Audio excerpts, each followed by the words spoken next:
But the biggest perception probably in the community was that we was guilty and had done all this stuff that'd come out. I think that all became because Southern Industrial was not insured.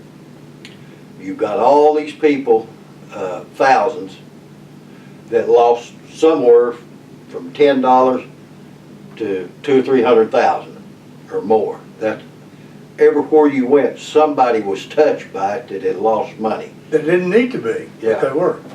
And they had all this, that was just the bad stuff. Well, and all the press wanted to seem like they would just put out these stories that would, you know, I've interviewed this guy that lost his lost savings and he'd like to have them hung and stuff like that.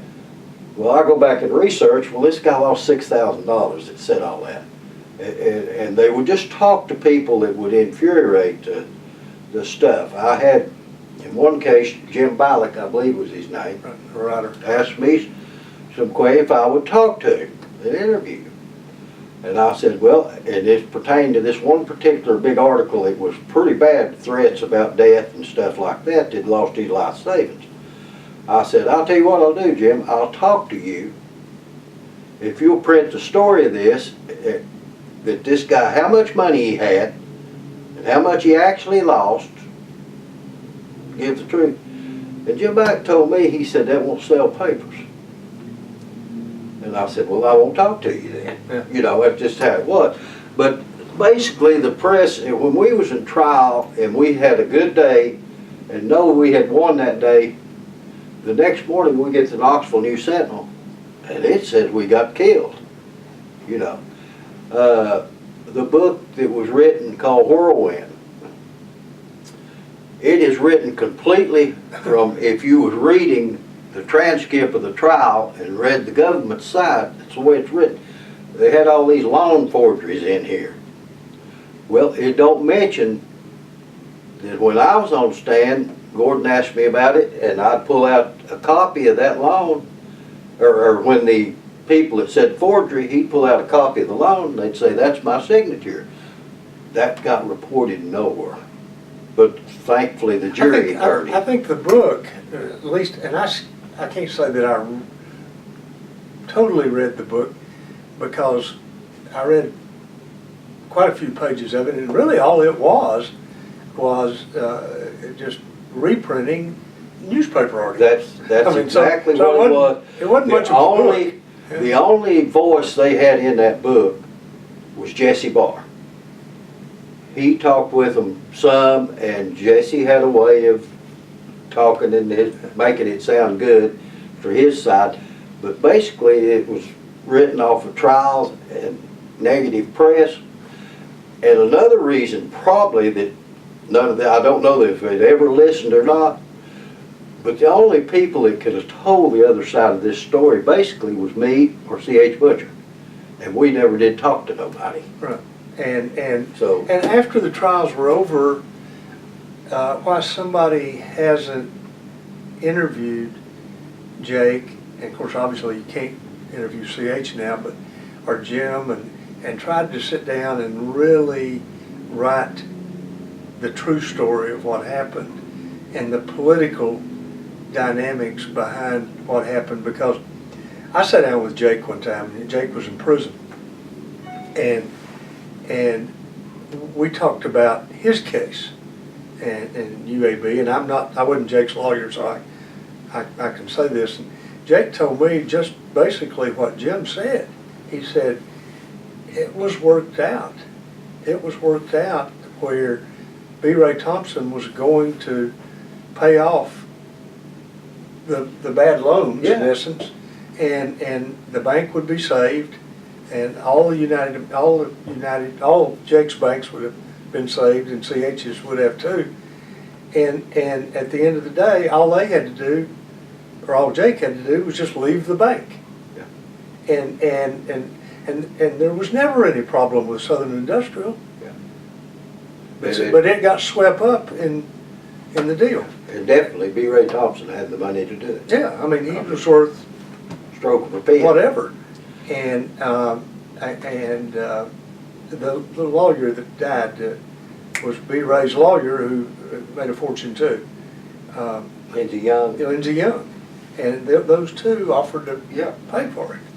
And you know, here, CH and William Isaacs, the head of the FDIC, worked together, and Lamar Alexander, to get that legislation passed. And then Dorcher and Bernie Bernstein killed it. That's Bernie Bernstein's, yes. Yeah, yeah. A while ago. But they just didn't, I mean, you know, I'll tell you what, I followed this thing even after I got out. I kept up with, DeVoisin was in, the trustee would call me on a regular basis.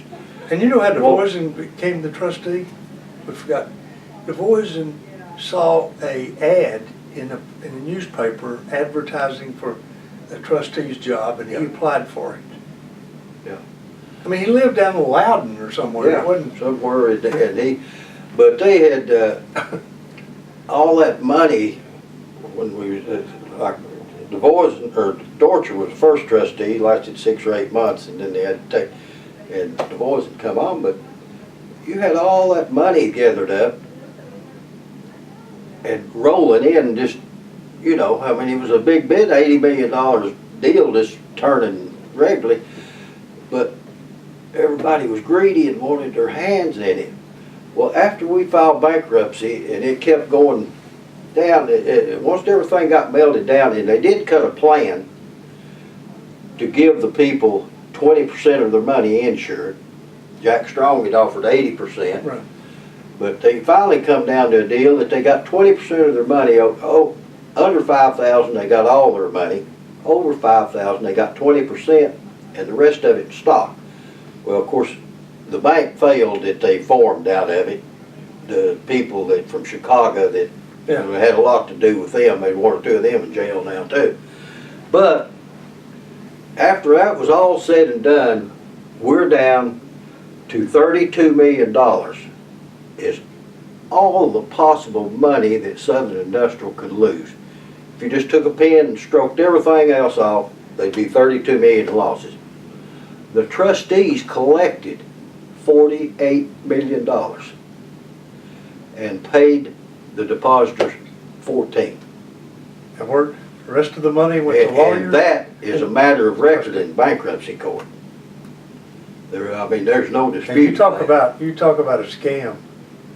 14 from 48, that's 34. They got that 30. somebody made. Somebody did. Lawyers and trustees. Well, it was only lawyers and trustees and people who worked for them. Though it was an unbelievable, ride. It's funny, and this has nothing to do with, it just has to do with me.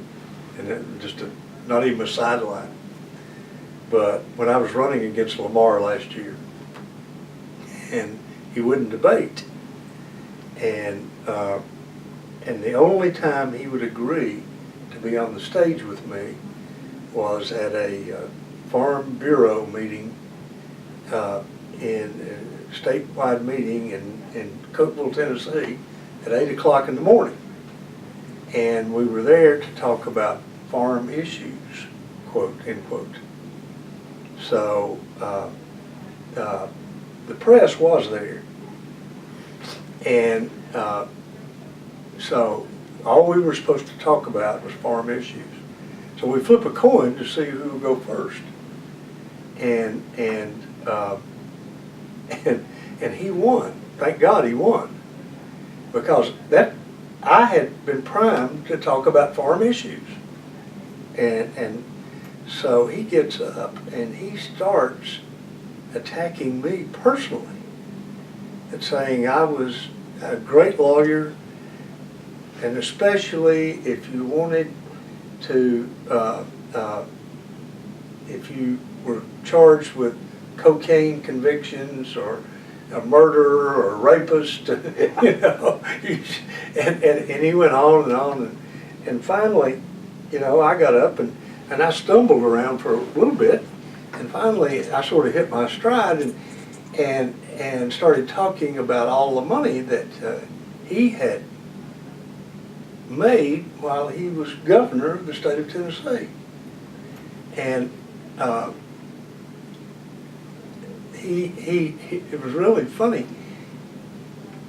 He bought and paid like $20 or $100 for stock in the Knoxville News Sentinel.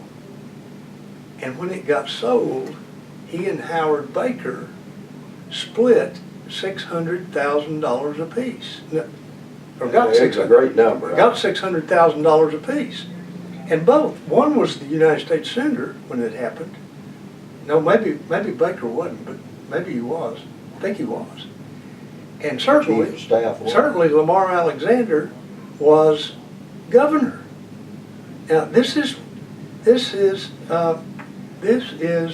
while he is governor of the state of Tennessee, and I said that, and so, but I couldn't ask him questions under the format. You know, they wouldn't let me turn and ask him questions about it. So after the meeting is over, the press asked him about it. And he stumbled around and he said, well, that was I was a realtor. I mean, that was like a real estate fee. And one of the press asked him, well, you didn't have a real estate license, you were the governor. And he said, well, that was a finder's fee. And I said the next day in the news, as I understand it, Ray Blanton went to jail for a finder's fee. You know, but that's the way, hey. I've got. Then, or the thought was that the federal government could do no wrong, and if you were indicted, you were automatically, at least in the eyes of the public, seen as guilty, and I think that's true. And I think still to this day, there's a certain, I think that it still exists to this day, not as much as it was back then, but think about this with me for a second. And this is off our case, but think about the Pilot Flying J situation. The federal government comes in and raids Pilot Flying J on April 15th, 2013 or 12 or whatever year it was. And they raid them based upon the fact that supposedly Pilot Flying J is defrauding certain trucking companies, that actually all trucking companies that they do business with. And the prosecutors, the two young prosecutors and a federal magistrate, get a warrant issued allowing them to come in and take everything, take all the records and everything. And if you boil everything down, the pilot comes in and says, yeah, we made money on these contracts. But in essence, when you boil everything down and look at everything, all Pilot did was breach a contract. Think about this. Pilot has a contract with the trucking companies. They go to trucking company X and say, look guys, we'd like to have your business. And we're going to give you 2-cent discount on you if you'll sign up with us. But you have to have 100 hours a month with us, okay? Or so many stops with us. And we know it's going to take you 4 months to get up to that level. But we're going to give you the discount during that period of time. They don't reach that level. So Pilot cuts the discount. Doesn't say anything to them, they just cut the discount. The law is you can't have mail fraud or wire fraud growing out of a breach of contract. And these idiot prosecutors, they don't know that. They don't know. It's just like in our case, Jimmy, they don't know to ask the right questions. Yeah. And they didn't know the state law in his case. They didn't know that you can't have wire fraud and mail fraud growing out of a civil contract. And that's the case. So it's going to be, if they indict these people, it's going to be, you know, and some people, get this, in the Pilot Flying J thing, there's been 9 or 10 people go down and plead guilty without an indictment. Yeah. Probably wasn't guilty of anything. Oh, they're not guilty of anything. Just play it. They're scared to death. Yeah. They got, you know, seeing that, like them going in and subpoena and getting all their records and stuff. You know, in our case, it's Southern Industrial. The FBI or the federal government never subpoenaed the first record from us. Never come in and done nothing. They went hard Arthur Anderson to do an audit. That's all they done. Yeah. That's it. They just charged right on with the charges, though. Oh, yeah, yeah.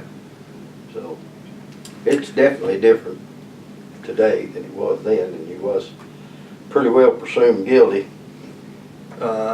You've got to understand that there's going to be some really bad days. Yeah.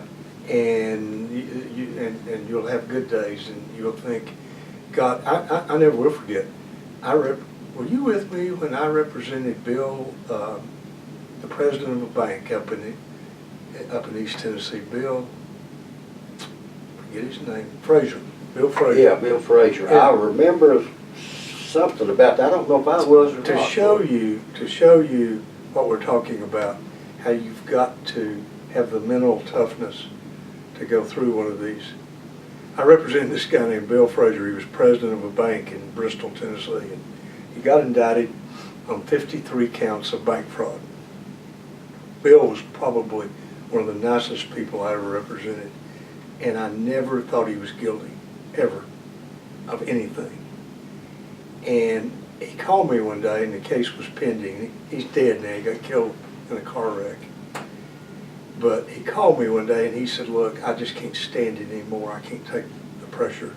He said, go down and work out the best deal you can. So I did. And we pled guilty to 3 counts. And we go to his sentencing. And the government gets up, and it's in front of Judge Hall back then in federal court in Greenville. And Judge Hall, the government gets up, and they go into talking about what all Mr.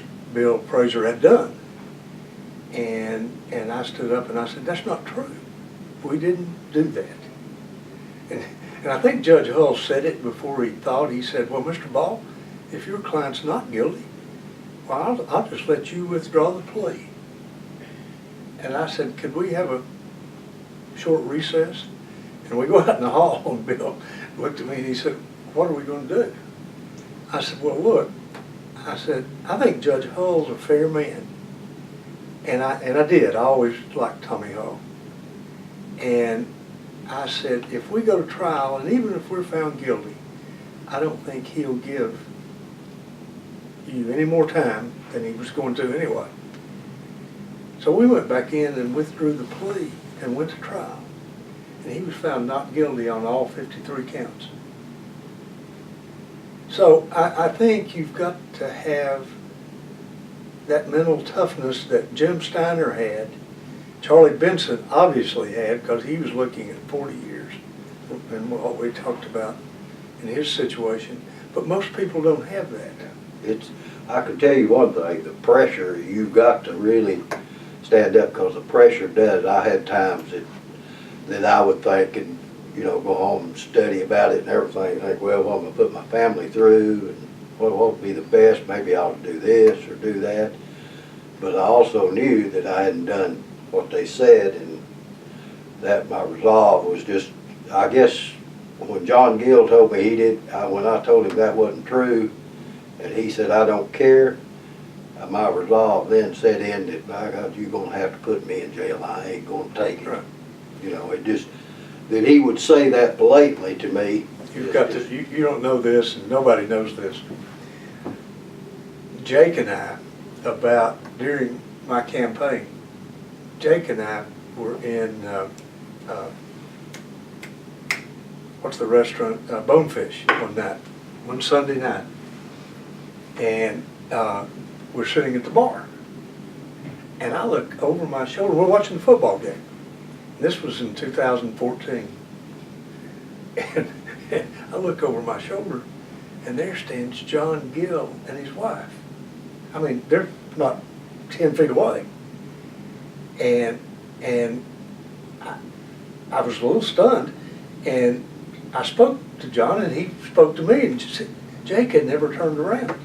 Well, John just walks up, and Jake turns around, and I start to introduce them, and I said, John, you remember Jake Butcher, you tried to put him in jail.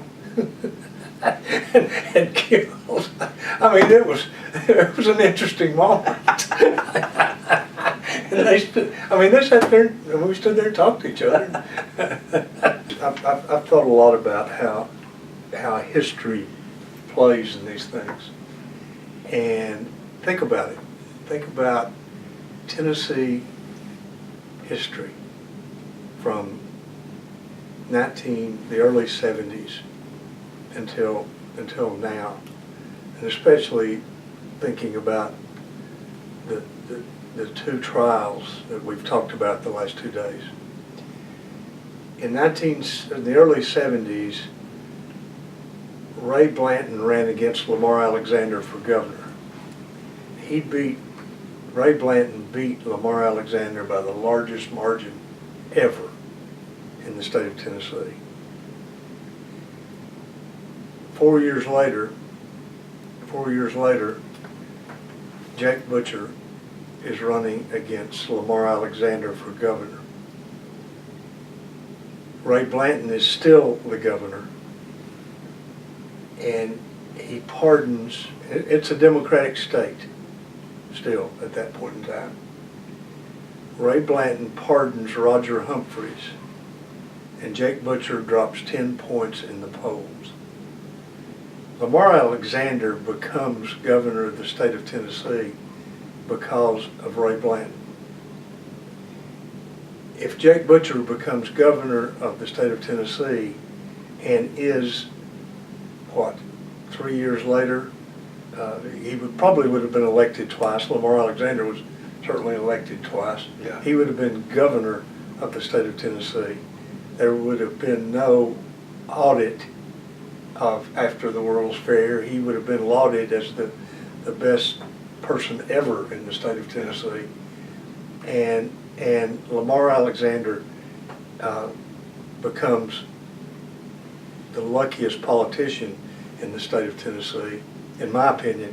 And I don't dislike Lamar Alexander. I mean, I'm not saying anything bad about him. And he becomes a United States Senator because Fred Thompson quits and gives him the job. But at the end of the day, you can almost take it back to Ray Blanton killing the Democratic Party in this state. And God bless Ray, but that's really what he did. And that changed, think about what that changed. There would have been no trial of Jim Steiner and C.H. Butcher and Charlie Benson without Ray Blanton doing what he did. Yeah, and That's just another thing on that too, that from my perspective, that it was probably hurt us some, was the fact that Jake did run and got beat, and a lot of the political supporters of money that was poured into the campaign, I believe there was some promises made that, we're going to try to take care of you or help you out. That got a string of probably some loans involved in some of the banks, including mine. It probably were questionable. And as to what caused all of this, I think Gordon made an excellent point on how things of history has helped some of it along. But I think that there was some blame to go around too, even from my standpoint, CH's standpoint, a little more for Crabtree's standpoint. He's the CPA kind of taking this, but we let some questionable loans get in there, not knowing that they was bad, but they went bad. right. And once they do, you start trying to cover your, well, I've got to get there some way. I've got to get these, you don't want the whole thing to blow up on you.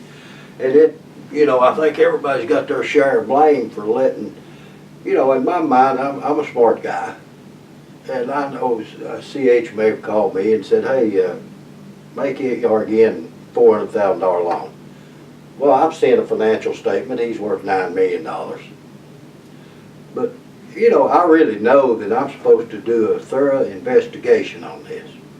You don't do it. So I'm guilty of not doing stuff like that. But even if I had, probably wouldn't have turned up much on people like that because, and this thing, so, but there's plenty of blame to go around for, you know, that there was some things that.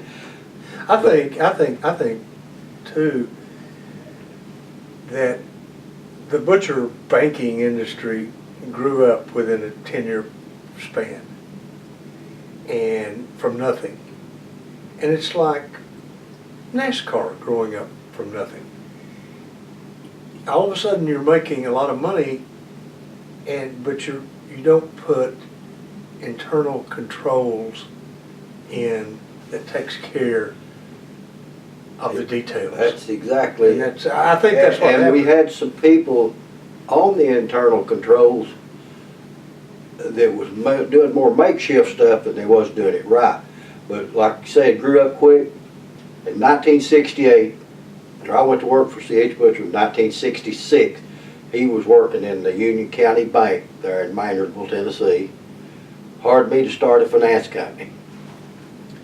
2 years later, we go to Lake City, and he buys the bank over there. Up until that point, he's running a financial institution that might be $2 million. I don't know if it's that big or not. We bought the bank in Lake City and started expanding in brought City and County Bank. Now this is 1968. 14 years later, we've got $3 billion in assets. So that's how fast it grew. You just didn't have the controls. With country boys that, you know, he went to LMU, I went to Tennessee Tech. Of course, we got accounting degrees and stuff, and we're still smart, but still yet it's sure is. I can remember one time sitting on the 26th floor of that building right over there when the problems had started, began to think out, and I looked out the window and sat there and I looked who's C.H. grabbed me. I said, you know, I wish to hell somebody could tell me how I got here. You know, I mean, that's the truth.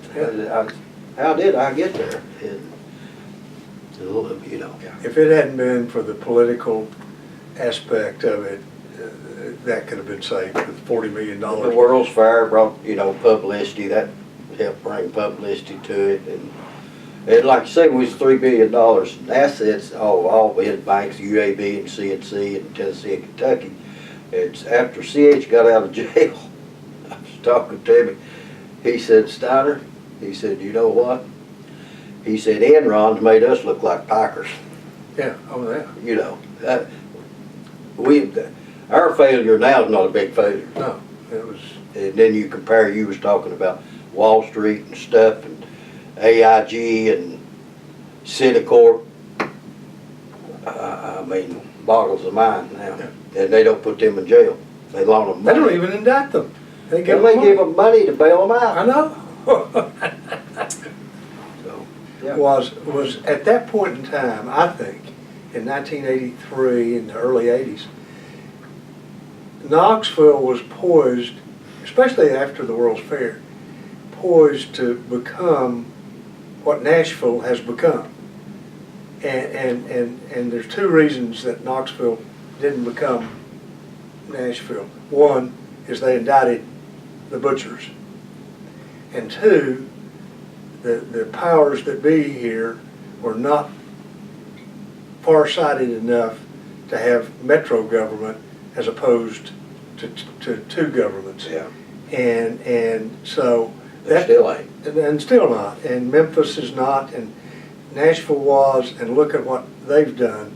Of course, they did have the one industry that we don't have, but Memphis had, and that was music. Other than that, in the 80s, Nashville was a sleepy little town. So, but, you know, and indicting the butchers killed this city, because then we got the likes of Victor Ashe and those kind of people. And with all due respect to Victor Ashe, of which there is none. If nothing else, CH was a very progressive, guy. forward-moving guy. Yeah. You have two buildings over there tell you that. Yeah. They ain't been one built since. Right. And I don't know, that's 35 years ago. Yeah. And CH, he owned 2/3 of that UAB building, and Lawler Woods owned 1/3 of it. Everybody thought Jake owned it, but it was CH's building. And then he started to build the other one, but that's the reason there's two high-rises sitting over there. But of course, obviously, you had Jake and Crabtree.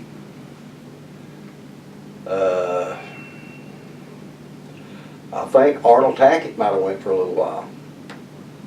You remember him? I remember him, but I don't know.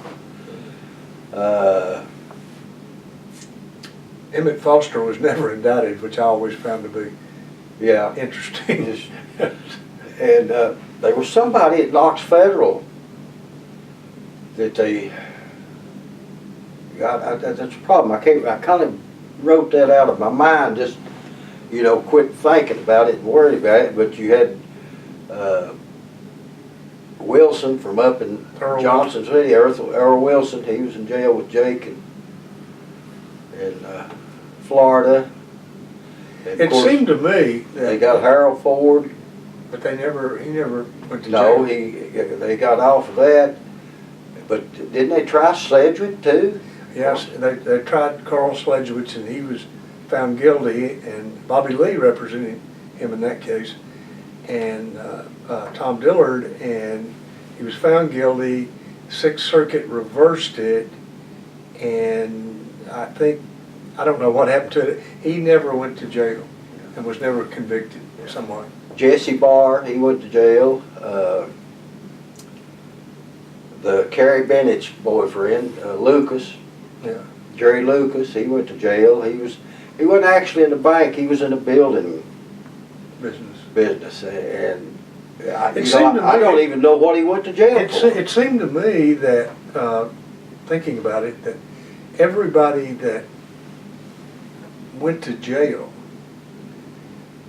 were more out of Jake's side than they were CH's side. Yeah. And because once Jake pled guilty, it seemed like everybody else just sort of caved in. Yeah. And that's the way I remember it. Yeah. That may not be. Most of the ones were tied more over to Jake's side of the bank, because I think there was probably some loans in the bank at UAB that was pretty questionable, where they wasn't in CNC and Southern Industrial. They were just bad loans. They might have been some loans in UAB that were questionable standpoint of whose loans they were. Whose they were and stuff like that. But nobody went to trial over there. They pled guilty. And pled guilty quickly. We've talked about this, Jake. Jake had pled guilty, but the banks closed in February, and he had pled guilty by September. Yeah, which was amazing. I mean, again, and Jake and I have talked about this since he got out of jail. I told him one day, I said, why would you plead guilty and take 18 years? You were just, 2 years before the Democratic nominee for governor, and a lot of people who would have been on this jury liked you. Yep. You would have tried, if I'd represented you, we'd have tried your case right here.